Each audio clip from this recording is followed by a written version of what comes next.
Hi, this is Privateer Station, and today we bring you day 621 of Russian war with Ukraine.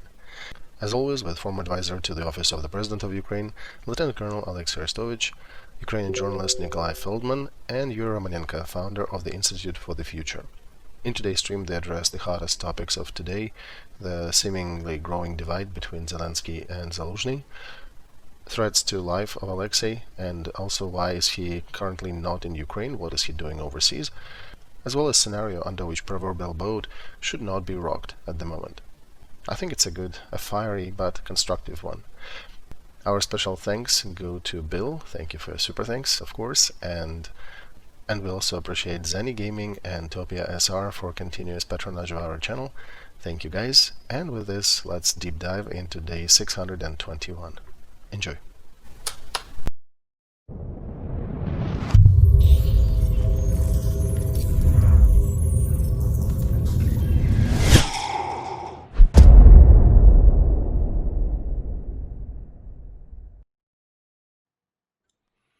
Hello everybody, this is Project Alpha, my name is Nikolay Feldman. Today is the 6th of November and day 621 of full-scale invasion, and you're watching a war diary with Alexei Arestovych and Yuriy Romanenko. Everybody is connected. Good evening. We've been aggregating news for the stream today all the way down to the last minute because some events that are unfolding right in front of our eyes and that make us implement certain changes in the agenda. For example, there is one very concerning and sad news about the death of aide to Commander-in-Chief Zaluzhny. A strange event, and we will be talking about that today in detail. And also, President Zelensky just gave a speech about an hour before our stream, and I think we should start with that message from Zelensky.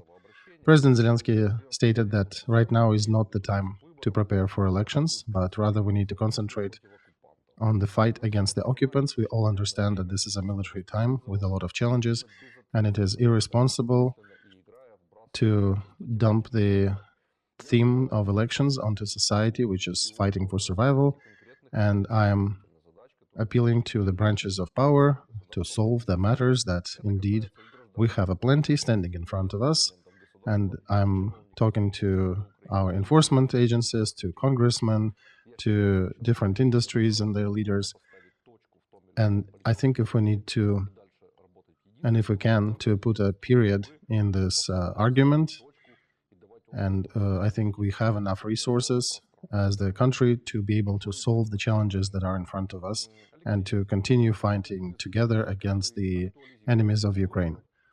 Alexei, as the person who brought elections topic into the limelight, do you think this message actually appeals to you or is sent to you? Yeah, to me as well, of course, but I don't think they're attentively listening to me because I'm not speaking about elections as the means to an end. I'm talking about ways to improve the efficacy of our machine, of our government machine, in the current situation, because otherwise we have a country where Commander-in-Chief gets one of his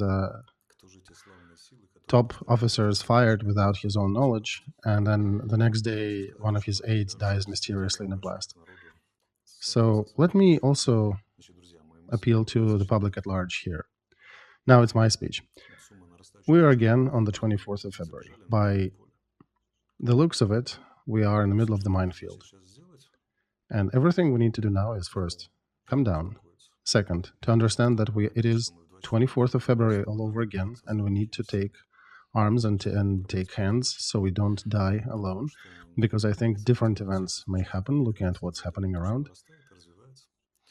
Third, our goal is to win over the enemy, Russian Federation, Putin's regime, or at least to not lose to them. Fourth, we're not talking about elections. People are talking about elections, and there are a lot of expectations. The moment they hear the word elections, they all grasp onto it. But elections is just one of the ways to solve the problems that are more important than elections. The task is to increase the efficacy of our country several-fold. There is another way. One can form a collegiate structure in the government to to get the best and the smartest in the room and run the industries in a better way.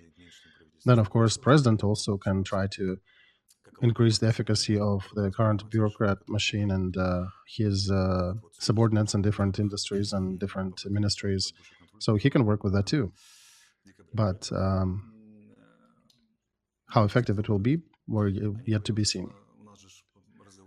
So right now, they're also saying that too many things are discussed behind the doors, under the carpet. People are discussing it in the kitchens, but not speaking out loud in the public. Let me bring this topic that they're talking about. They're concerned that Zaluzhny might be removed. So we need to stop here.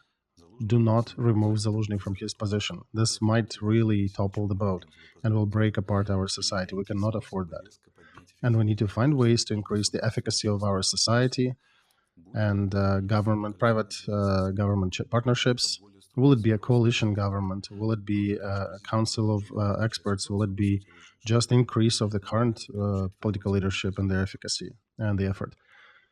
But first of all, it's the message that the president sent. First of all, he needs to send to himself and his own team, because we all are ready to support him. I'm ready to come and support him, stand up and say, yes, we are supporting our president. But he needs to understand that the main people rocking the boat are people who are his subordinates, who are stealing money from different industries, from construction, from city improvements, from military donations. That his congressmen are not adopting laws that we need to adopt to make sure the efficacy of our military system is growing. Those who fail to administer aid that's coming timely and effectively. These are the main mechanisms that are rocking the boat. Corruption and ineffectiveness of government politics, both internal and external, are the main things that are rocking the boat, not the messages and statements by Arestovych. You know my opinion. I think the main reason for inefficiency of our country is a lack of efficiency with the president and his team. They're not completely inefficient, right? They're doing some good things too, but they're not doing it effective enough. And okay, we can stop rocking the boat now that we are on the minefield. That's fine. Let's do elections later, but make sure that you do concentrate on raising efficiency. Why am I talking about elections is, in my view, this is one of the ways to reset the system and to find ways to increase our effectivity in different branches. If they can find a different means to do that, absolutely, we can wait.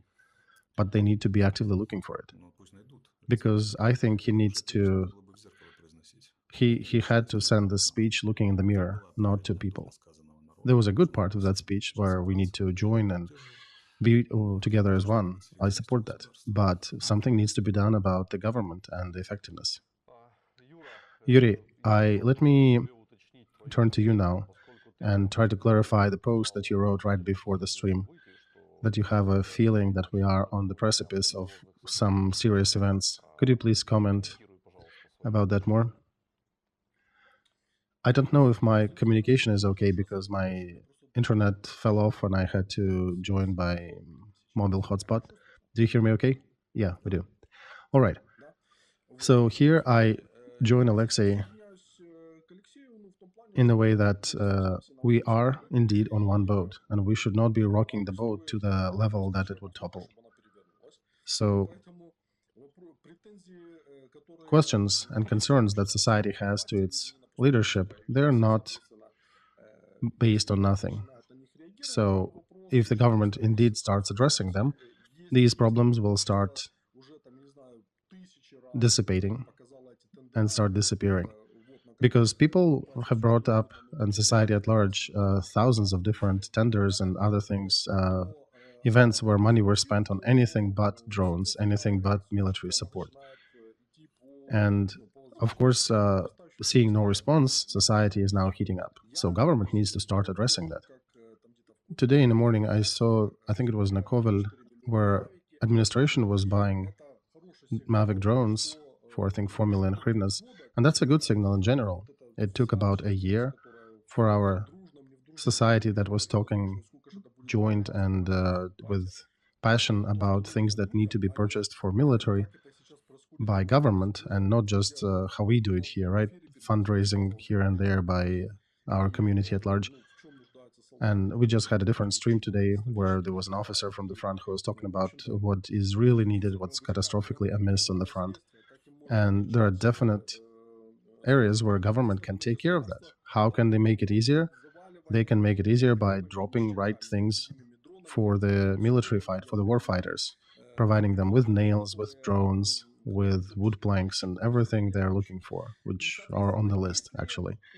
And then if it is tomorrow or a week after, even a couple of weeks after, that's fine, but not maybe a year, maybe next year.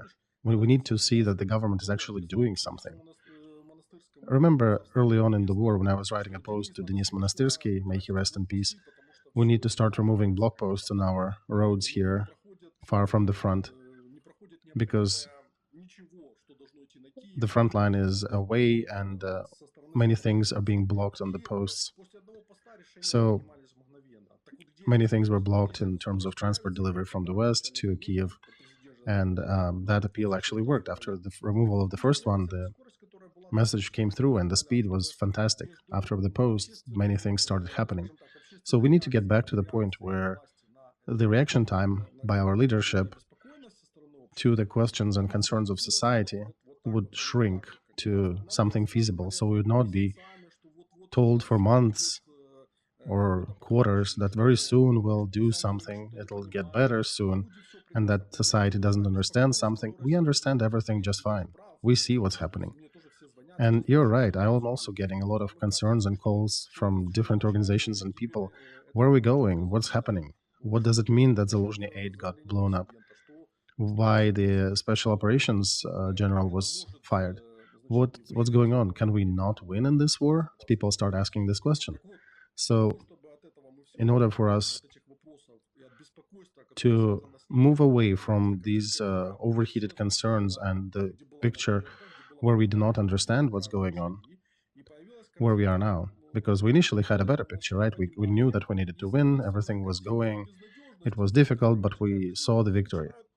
And now that the picture changed and there is a picture of desperation coming in and people start to panic. And I actually had a friend who posted from Poland, sent a message saying that Ukrainians did a huge jump or facilitated a huge jump in real estate prices in Poland. Of course, Belarus too, but mostly Ukrainians. And the price of real estate in Poland grew up almost twice, twofold. Imagine that in 1 year. And that's because people are making decision that they are moving to Poland for good, that they do not like what's going on in Ukraine. So in order to bring back that state of, I guess, euphoria that we enjoyed somewhere, I think, in the middle of April when we kicked them from under Kiev, and then it was reinforced in September of last year and in November when we succeeded under Kharkov and we pushed them back from Kherson. We need to bring adequate, and I highlight adequate, understanding of our place in the world and our actions and goals in that difficult world that basically is falling apart in different places at the seams. We don't understand what's going on in Israel. People in Israel are also confused about the situation going on in the United States. In Europe, there are a lot of contested things and concepts. I think we can survive if we indeed place a focus on calling things what they are, instead of refusing and saying, no, these problems do not exist. You guys don't understand something and you just want to capitalize on the problem. But the better way would be to understand the concerns that society has, to start checking all these signs that your people are sending to you as a government, and to follow the path that we are completely dedicated to our victory right now. Whoever is not delivering should be replaced and should be tried with a new person on that position who hopefully we can do better. Remember, one of our officials said that in a year we'll have our own UAV that will fly 4,000 kilometers. And today, the head of our military-industrial branch actually came out with a statement that we already have it and it's ready to be launched into serial production. So God bless if we do have it. That's fantastic. But this is a difficult conversation that society needs to continue having with power, and it needs to continue being honest. And if the power goes back to society and says, hey, elections are dangerous, it will endanger your lives at the election locations, and it will be difficult, and please understand us.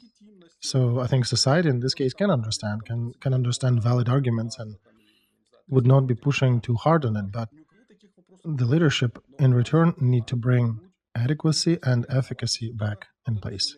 This is the main thing that we're looking at.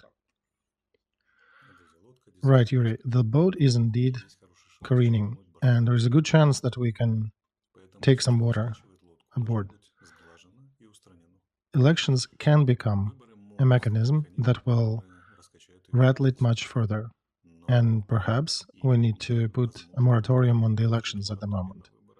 In general, I'm in agreement. In face of the bigger danger, we can do that. But the price for that option should be paid with increased effectiveness of government politics carried out by president and his apparatus. They cannot just postpone elections and say, guys, please don't rattle the boat, but we'll continue the politics that we've been doing. Then the boat will collapse. The boat will flip over. And then the legal way of changing power may be replaced with illegal way of changing power, because different layers of our society are going rather concerned, from soldiers on the front to people back in the civilian sector. So once again, our leadership needs to think when they're saying do not rattle the boat. And I will be the first one who will say that I am ready to support our president. I'm saying it now. I'm ready to support the president and to not push for the elections. But he needs to increase the efficacy of his government apparatus to avoid this boat to prevent this boat from flipping over. Because if he continues the course, it will definitely flip over. All right, we inform our viewers that today we are doing the fundraiser for 47th Brigade. We're gathering money for an SUV and for materials to build some of their defense positions to equip them. Their goal was 300,000, and the officers are regulating the requested numbers on their own. We do not have a say in how much they're raising for it, but we see the number now is 400,000. So I think they added a few things. But yeah, once again, we have no touch to that money. They go directly to that unit, to that detachment. So if you can help, please. These guys are fighting right there in the Avdiivka region. All right, one more speech of our president. Say again? Oh, one more boat rattling topic? Yeah, right. Depends how you look at it. I did include that into the list of announcements, that Zelensky made another statement that Ukraine is reviewing its military strategy and has outlined that the war is not at a stalemate. Our military are devising different operations and different plans to increase the speed of our counteroffensive and to be able to attack Russian Federation where they do not expect. So I think he is very much in disagreement with Zaluzhny's statement and the specific part of his speech about military officers devising new plans. So maybe there is a reason to say that President thinks that Zaluzhny is mistaken and President Zelensky thinks that he knows better. Or that there may be different officers who may develop better operations, right, as implied. I will say once again, do not touch Zaluzhny, because that will rattle the boat so far that we will definitely take water and a lot of it. We need to find mechanisms and ways that would allow us to grow our efficacy without looking for enemies in our midst and punishing everybody who is in disagreement with you. Our commander-in-chief is not the position, is not the person to attack. And these conversations are hanging in the air, and the rumors are spreading are not for nothing. Many people are concerned. So it will be a big mistake if he chooses to go this route and will pay dearly for that mistake. All right, one more thing. You know what made me happy in all that mess? The reaction of the 3rd Storm Brigade to the words of Irina Farion, because she was one of those persons who were rattling the boat and pushing the society to its extremes, and she made another statement that Russian speakers among the Ukrainian military, they do not deserve, and they should not be, and they're not people. So 3rd Storm Brigade addressed her back by a post in Russian language, and simplifying, basically told her that she should not be following with this topic. So I think this is a good news. This is an understanding that people as a society at large understand that we should not be pushing certain topics beyond their limits. So today they're looking at a certain limit, I guess, and our warfighters actually told her to stop pushing this topic. And it's good that our society, our people understand where the borders are. And it's good that it is a Storm Brigade who's coming out and telling her to not do it. And there are 2 topics that should not be touched.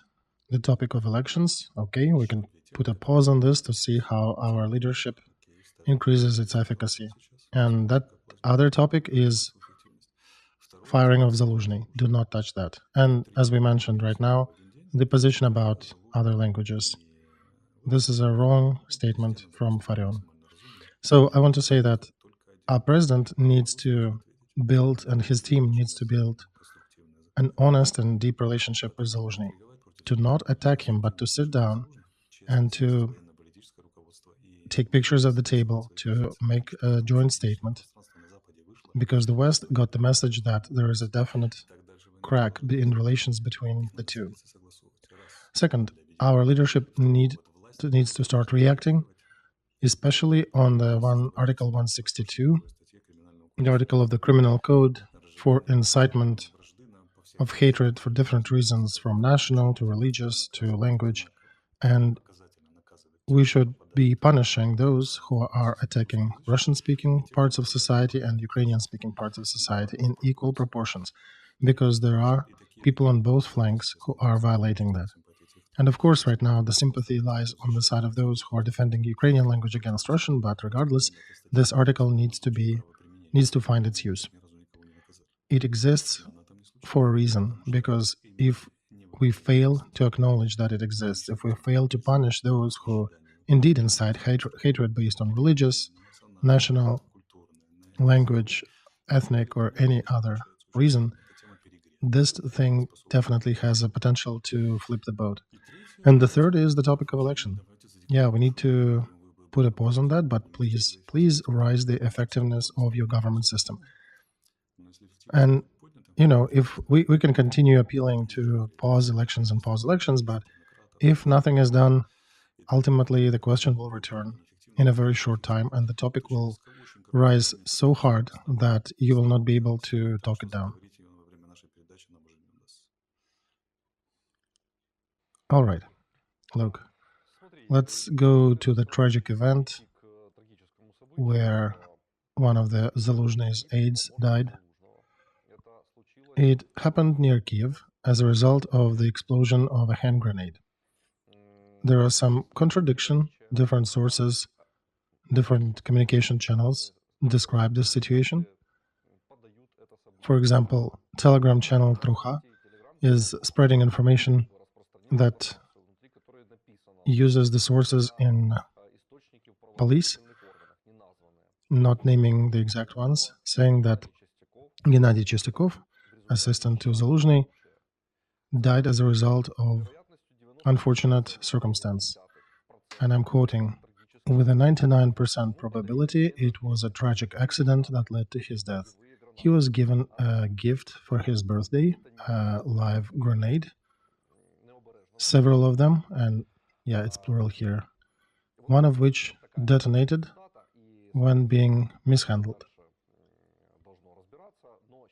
So that's the message that this channel is sending, and that investigative organs need to conduct their proper processes. And they're saying there are no reason to say that there is no that there is any Russian trace or any evil ideation behind it. Meantime, the wife of the deceased is saying that the grenade that exploded was in a gift wrap, which he brought. And he brought a gift wrap with a bottle of alcohol and gift chalices in the shape of grenades. And while opening the bag, the explosion occurred. And this doesn't quite sound like a mishandling of a live grenade. This one sounds like an attempt to kill, which succeeded and ended in the tragic death of that person. Nikolay, let me say something here. Let's not make conclusions here too early, because we, as somebody not involved in the investigation, we don't have all the facts. So it perhaps is a little too early to say what looks like, what doesn't look like, but we do have a fact that Zaluzhny's assistant died under strange circumstances. And we do have a fact that investigative organs already are talking about tragic accident after the initial version surfaced up that he was probably assassinated. So these are the facts that we have. We can interpret them different ways, but this is the facts we can rely on. This is what we have. Okay? Yes. So regardless, these events exist. The difference of estimations also exist. The difference of conclusions. Alexei, what is your attitude to that? Well, I'm awaiting for the statement by the judicial organs. They need to first investigate and give more data on what's happened, because this manner of just quickly dumping stuff into Telegram, that also rattles the boat, speaking of. And it is a tragic event. I knew him personally. He is a close aide to Zaluzhny, and society is really concerned on the backdrop of issues with our war, of our presidential statements, of commander-in-chief statements. When everybody is nervous, the best thing is to try to calm down, or at least to not keep pumping yourself up until there is more information available. Let the investigative organs do their work and come to the right conclusions. And then we'll see how this information fits together, and if there'll be any other information that will still surface, because it usually does.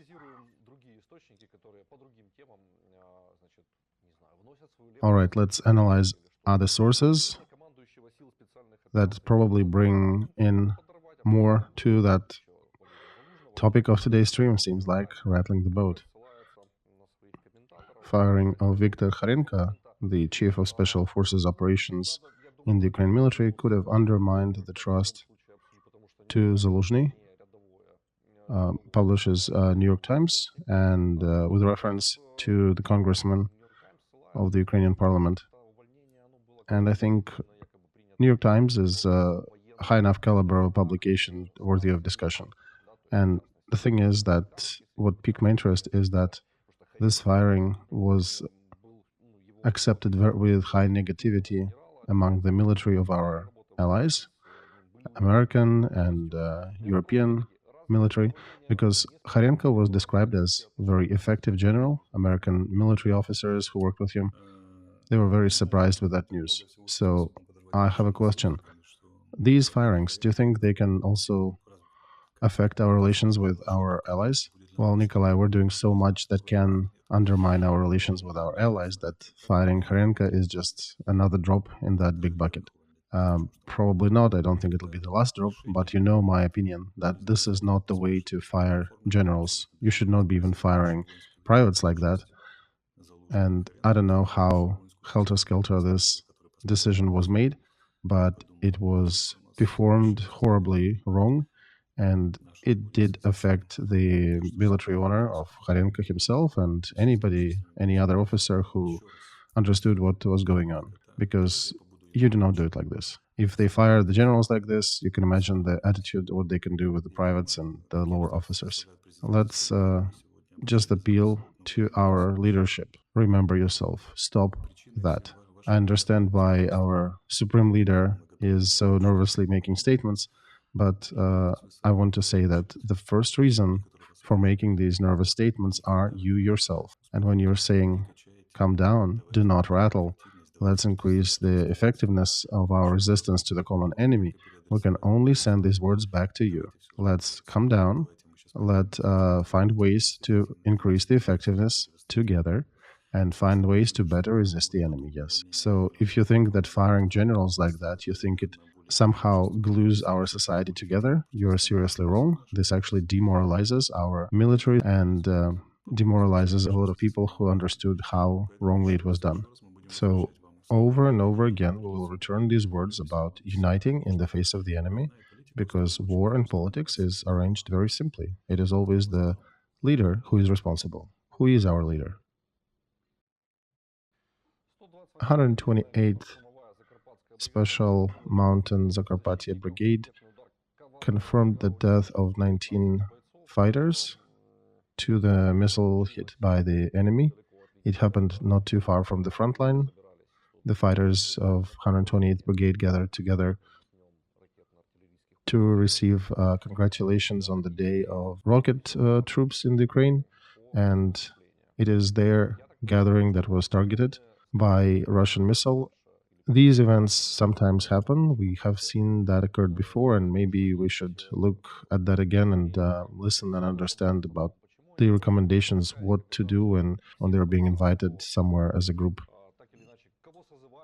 Nikolay, this is the rule that is being taught to the military as on the military mythology. According to the training of young specters, you don't go anywhere alone, but you don't gather more than 3 together. Professional is defined by heightened sense of danger.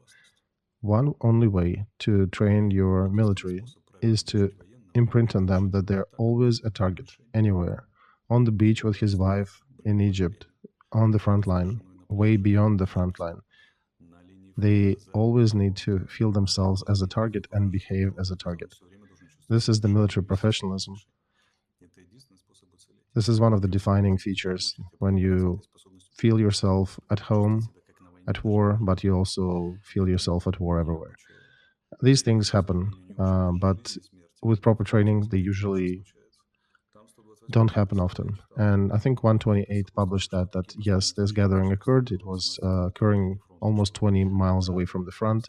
This is army, and you need to sometimes gather together to reward people with medals and whatnot. But still, there are other ways to gather. There are other ways to do that, to carry it out. We already had a few examples when their missiles hit our gatherings and our trainings. And we are more effective in hitting Russian troops like that in situations like this. But once again, all officers, all leaders, all of this military counter-intel, they need to be able to not be afraid to tell the commander that the decision he or she is making is concerning. Once again, people are often complaining about Sovietism in our army. It is not about yelling at your subordinates. That is the main concern. In the West, you can also be yelled at in the military. But Sovietism is when the subordinate is afraid to resist and to express his or her opinion to the leader. And the leaders, sometimes they're mistaken. Officers, higher officers, can make a decision that is not stellar, because he may be in not in a situation where he has no time and his superior leader is pressing on him. But then his subordinates need, if they see something wrong, they need to be able to step up and correct the decision and express their concern about that decision. So the Sovietism will be gone from the army when subordinates will not be afraid to express their concerns, and the officers will be wise enough to not take that offensively and to thank them. Have you heard about the principle of Auftrags tactic? This is a principle of free tactics, of relief tactics, tactical decisions taken by Frederick the Great, and back in the days it was popular in German troops, now it's popular with Marines in the US. But the principle basically sounds like this. The executor, the soldier, must be ready to violate the direct order of his superior if it helps to solve the battle or tactical task in front of them. The way they did it, would give their troops a machine gun near the bridge and would tell them that you need to be to the right of that bridge and you need to cover the bridge to prevent enemy forces from crossing it. And you would come there and see that the right side position is not comfortable, is not good for doing that because you don't see some. And the left position would be better. So the whole army is divided into two groups, the ones who would still stay on the right and the ones who would move to the left. And in Germany, back in the days when this principle was invented, this was the method of selection. This is how they picked the officers and picked the brighter troops for certain tasks. So when this principle would be implemented in our military, and it already exists there to a degree because it's part of our national paradigm and it's part of our character, and it's already there in quite a few places. But when it's there everywhere, that's when we start getting rid of Sovietism much faster. War is a huge trial. Even the best of your officers can take a wrong decision under all that pressure. Where's the mechanism that will correct it? That mechanism is battle camaraderie, where there is an atmosphere in the group, in the team, when everybody takes an active participation in the decisions made by officers and can affect it. That's why in various military organizations of the world, even the most disciplined and sternest one, there's a tradition where the group gathers to discuss their tactics and the decisions made, and it's usually the youngest who starts to talk about it and express their concerns, and usually ended with the higher ranking officers. In the United States, they also have lessons learned when they review every episode of the fight to make sure they don't come back to these conclusions or these mistakes once again. And this they came to after the war in Vietnam, after a lot of failed effort there and a lot of demoralization in the troops after they came back.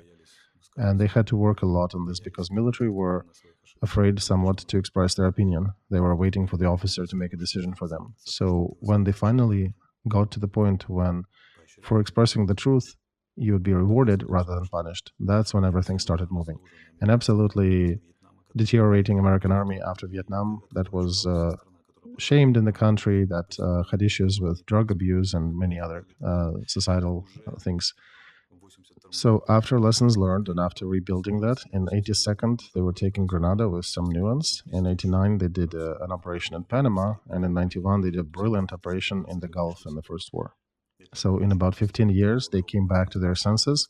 And it's super fast for such a huge organism like American military that counts millions of people. But the principle of free tactics was implemented and lessons learned and was prioritized and rewarded. That is the same thing we need to implement in our military. There need to be more trust, and subordinates need to not be afraid to express their concerns when they're actual. This is how it should work, where everybody in the team has the right of voice. The war of today is too complex. The simplest of the lowest of our military has to act today in a fashion that only special forces were acting in the earlier times. There is too much pressure on each person, and it's too many things happening at once. So it is important that every link in that chain can be able to communicate the things that they see, the things that concern them, and the mistakes they see. And they need to communicate that decision to discuss and object to the decision when it needs to be objected. And this lessons learned need to be spread now from one's 82nd Brigade to the others, that these things should not be done, and this mistake should not be done in the other troops.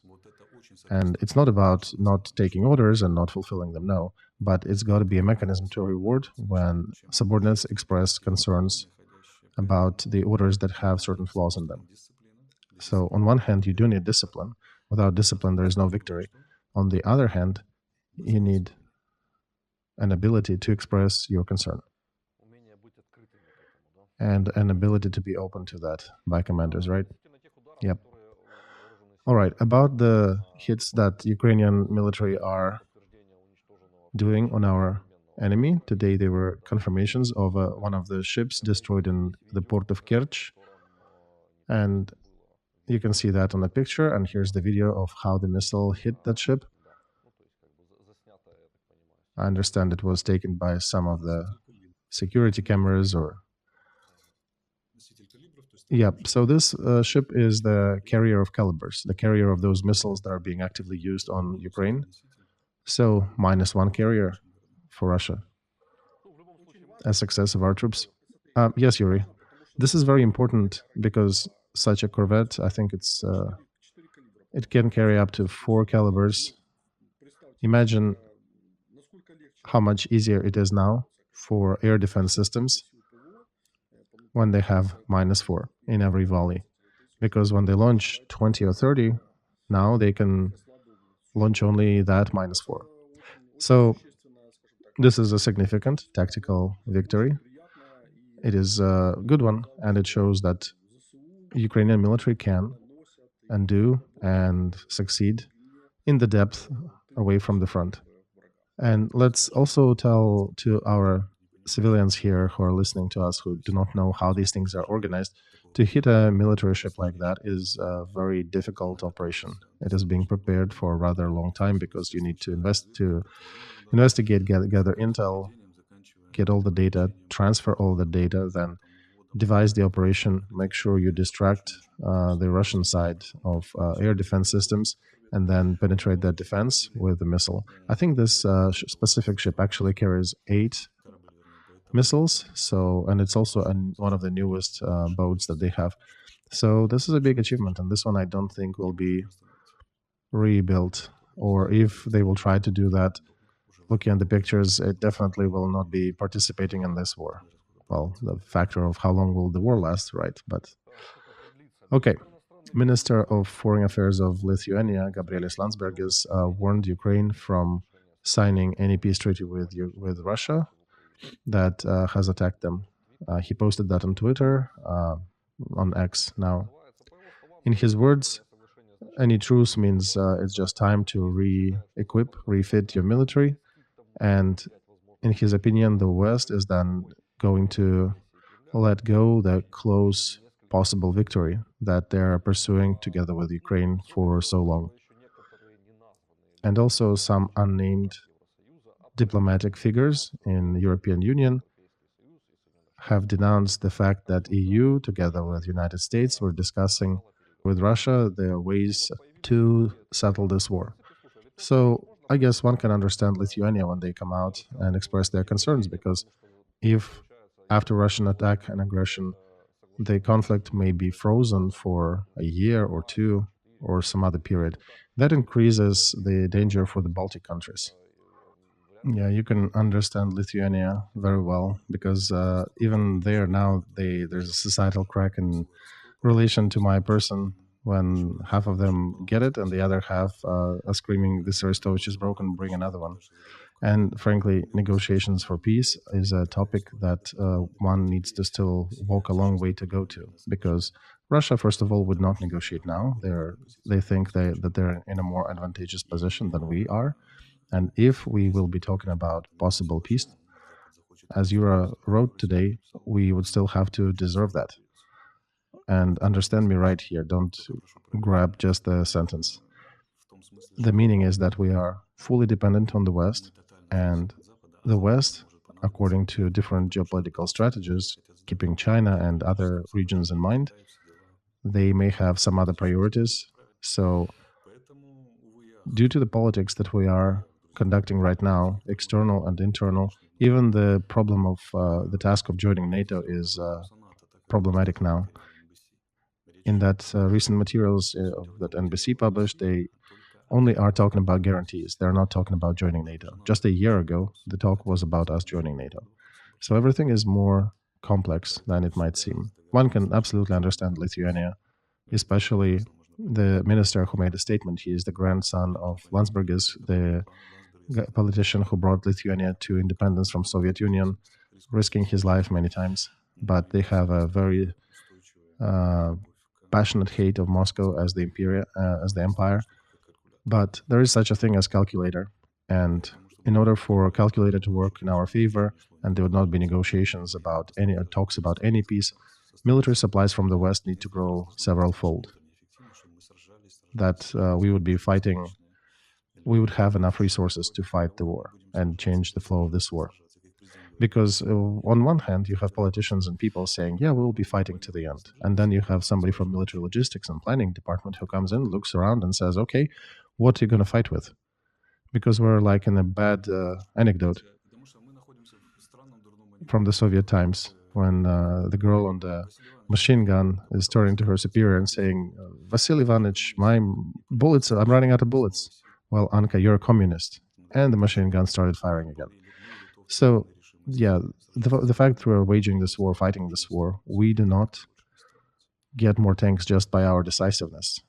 Our artillery systems wear out and get hit, our tanks get damaged, or we need refitting and servicing. We need, as Zaluzhny wrote, new qualitative jump and quantitative jump probably too. Otherwise, the war is at a stalemate because both sides are at a certain level of development and none of them can win over another in a short frame. But we need to do something in the long term. And it can be done in two ways. We need to increase our own efficacy and to increase the effectiveness of our allies' support. And the increase of Western support, by the way, that Minister of Foreign Affairs from Lithuania is calling upon the Western aid as well, right? So Russia would not repeat that attack again. But most of them come back with the same question, asking, what is Ukraine doing on their side? Are they making as many decisions and as much effort as they ask us to do? And this is a difficult question to answer very often. Why we still don't have extraordinary management decisions made in defense military-industrial complex. Why everything works as it did before the war in a peacetime, in the same pace, were decisions that would show that we are a nation fighting for its survival and is concerned with defending Europe from Russia. So a lot of questions and a lot of talks, but as Yuriy said, until government and the logistics system delivers that drone and delivers that supply to the troop to the front, it's all just talk. And I want to add here, Alexei, that we are doing another fundraiser for 147th Brigade that is also fighting in the Avdiivka region. And we should remind, of course, yes, we are fighting with a great enemy and we need to win over. This is the principle that we do not walk away from. But once again, we need to understand that we can be talking about decisiveness and Cossack attitude and bravery. I'm a great specialist in that. But all that decisiveness and bravery needs ammo. It needs weapons. And the West, so far, are not in the position when they can say that they can increase their support of Ukraine several-fold. Probably partly because they don't understand the answer to the question, why? And lack of success with our counteroffensive, which did not achieve all of its goals, it doesn't add to the moods on the West to throw more aid, because they're saying, well, we threw you something, and we watched and saw how it did not materialize in a huge victory. And we're telling them, you need to supply us more, because otherwise you'll never see big victories. And this is always a discussion that walks in circles. 5 or 6 sentences on one side, go back to a stalemate at the end, asking the other side, so what are you doing about it? And what do we answer? What is our answer to these questions? Our appeal to not rattle the boat? It might work well in Ukraine, but it won't work in the West. What works in the West is analysis of what was done, how the aid was used, what is the future strategy, what are you going to use with the aid that we send, both financial and military, and are you going to be a team player and to play together in a team strategy? So the thesis is simple. There is a small chance to increase the flow of supplies from the West, but we need to start playing as a team player, as Israel and the United States play with each other. And they need to understand that we are a reliable partner that can be trusted. And then perhaps they can change the logic of their scenario planning and will go from holding Putin's regime to defeating Putin's regime. But we are the important key in that situation. We need to change our attitude and our fight to our corruption, our effectiveness of using the aid that is being supplied to us, our understanding of the goals of our allies. And Dmitry Teroshenko published really good material saying that we do look like a silly younger brother who was given quite a lot of money so he would stop drinking, bought a good suit, and started to study in the university. And a year later, when the older brother came to check on him, it turns out that he made a party house out of his house and is drinking and spending money with his friends. And after that, the desire to help kind of disappears. So the key to all that, to the change of attitude to us by the West, is in our effectiveness as a country, as a partner. You cannot just get away with slogans here. You need to do things in practice and do them for a while, at least for half a year, to show some stability before the decisions on the packages will be changed. Otherwise, yeah, we will be getting supplies so that Russia does not win and we do not lose. I think this is a thorough answer. I think we can dedicate a couple more minutes to the situation in Israel because over there, IDF achieved certain results. They announced that they separated Gaza into halves. They reached the shoreline and are holding that division between two parts of Gaza, northern Gaza and southern Gaza. And according to the words to the chief of command of IDF, they're still allowing civilians to leave the northern part of Gaza and to move south. And also this week, the first time in history, Israel forces shot down a ballistic missile in space beyond the Earth's atmosphere. This missile was launched from Yemen. And in any case, the situation around Israel is heating up. Yemen and is now joining, and Hezbollah is not entirely actionless in what they do.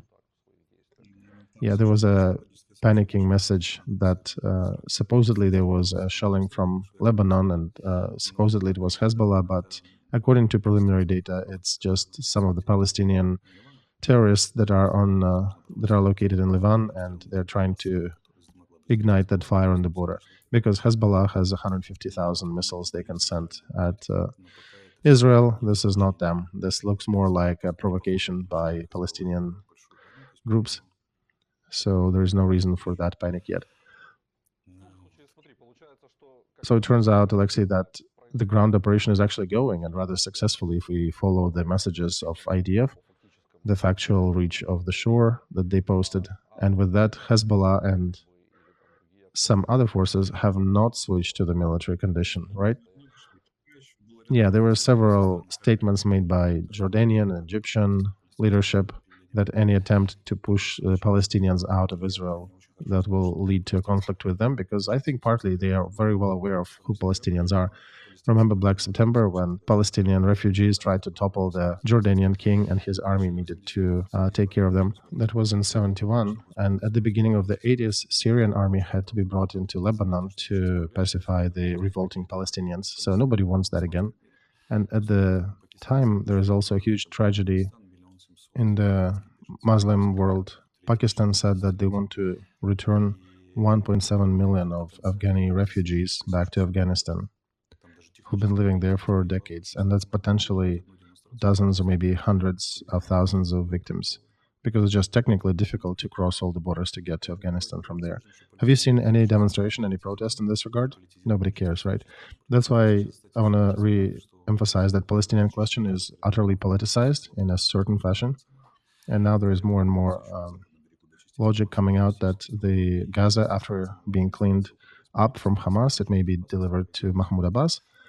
They also would need to clean the Western Bank from Hamas as well to make sure there are no remnants there. And his government might lead what will be left there in good and in bad sense after the military operation. But again, the trigger of a big conflict can be pressed at any moment, and that risk still remains. And that situation does not add peace and calm not only to Israel and the surrounding countries, but to everybody else in the world, because that conflict also may have a very unpredictable character. That's why America is keeping two aircraft carriers there. And in a short term, both President of the United States Biden and Secretary of State Blinken have visited that area and the countries. Once again, I'm looking now at what's being posted online. I see that congressmen and some people close to, unfortunately, Pyotr Alexeyevich Poroshenko. There are some people who are close to his bloc. Pyotr Alexeyevich, please calm down your guys. They're already posting that Zelensky posted an order to kill Zaluzhny. Please calm down your dogs. Let's go back, understand that we're back on the 24th of February. We need to unite against the common foe. We should not be posting these things. There'll be time when there'll be elections, and you will be able to speak about mistakes and other things openly. Right now, let's put a pause on that. And that's a message to those who want to increase the conflict between Supreme Commander and Commander-in-Chief. And Commander-in-Chief and Supreme Commander need to get together and first of all send a message to the Western allies and to send an answer to their own people. How and where are we fighting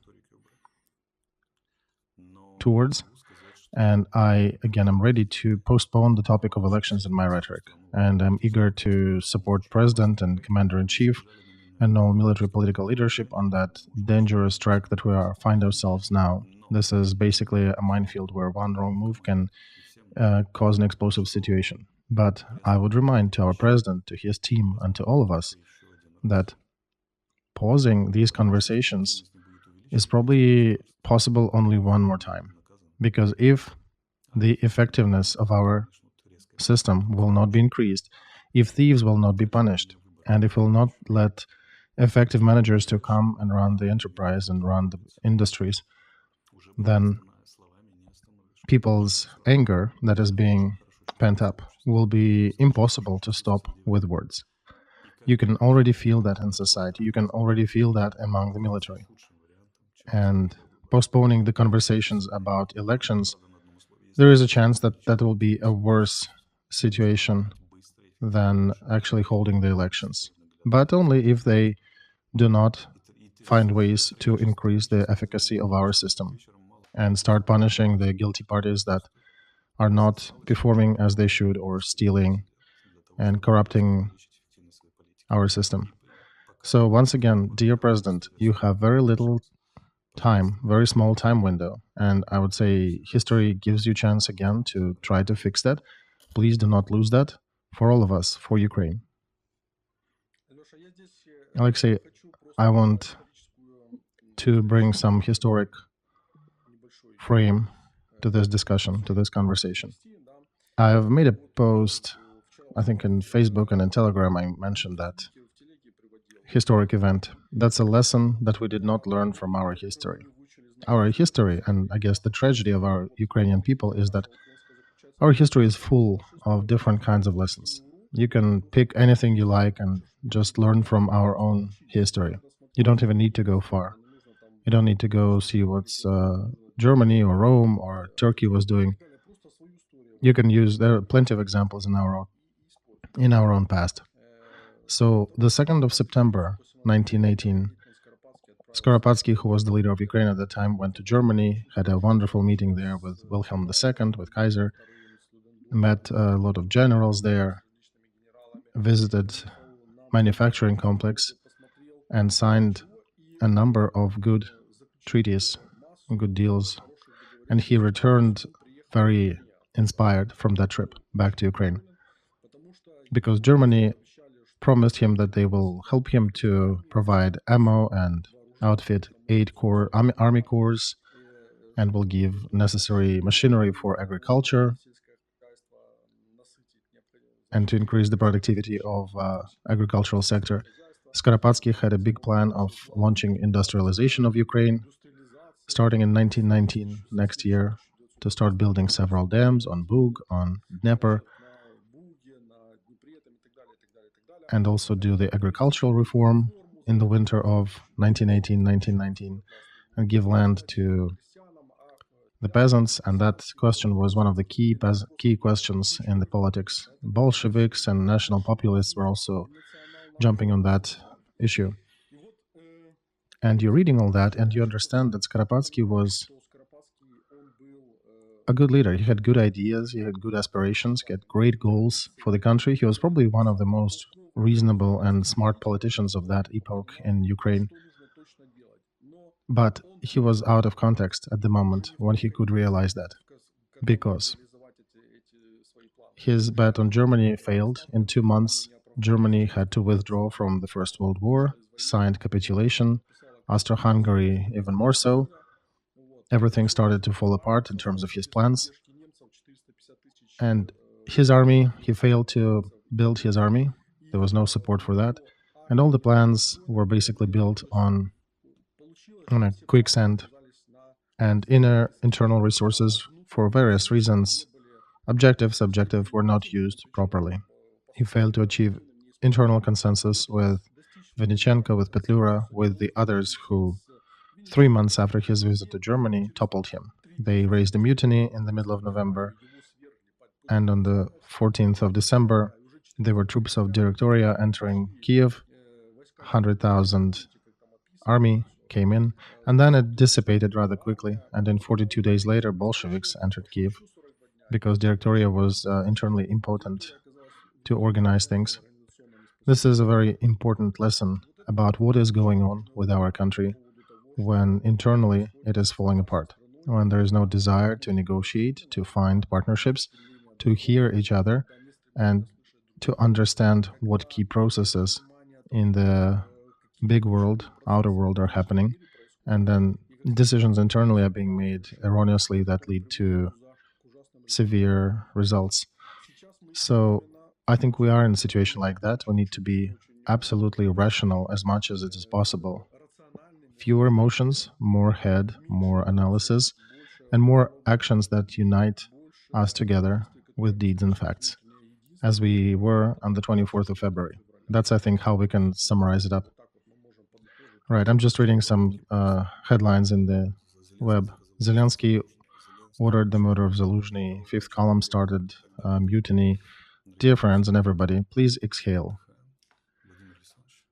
Vladimir Alexandrovich, invite Vladimir Fedorovich. Hug each other, shake hands, record a brief video, and send a message to the public at large that you found solutions, you came to agreements, and you're ready to fight shoulder by shoulder until the enemy is defeated. Demonstrate to everybody that military political leadership of Ukraine is unified and is making decisions jointly. And we will help you. We will not be rocking the boat. We will help you to go through this difficult patch. We will support you in this. But you need also to take some responsibility and start addressing pressing concerns, because the bells are tolling. Do you hear that? Don't ask whom they're tolling about. That's about you. You have the last chance to fix that, to adequate politics. Everybody can see that. And the elections against which you came out today so decisively, a month or two later, may turn out to be the only mechanism to save the situation, because the events are unfolding rather rapidly. So when you're saying that we need to unite in the face of the enemy and cancel the elections, okay, understood. But the price for that would be the increase of your politics and management systems effectivity. So far, we do not see these changes. All right, colleagues, we've been live for over an hour. I think we have another topic to discuss and comment, but I think all the signals to the main events that happened today we already gave and talked about. So let's continue following the unfolding events. They are indeed rather rapid. And we do remind our viewers that we are gathering money for 47th Mechanized Brigade that needs some engineering instruments and materials to continue building their fortifications near Avdiivka and transport to get to their positions. So we're asking for aid for them, and your donations go directly to their bank account. We have no touch to that money. All right, that's the story. Thank you everybody who were with us today, who watched our stream. Subscribe to Alexei Arestovych, Yuriy Romanenko, Alpha Media, and Privateer Station if you are listening or watching that in English. Have a quiet night.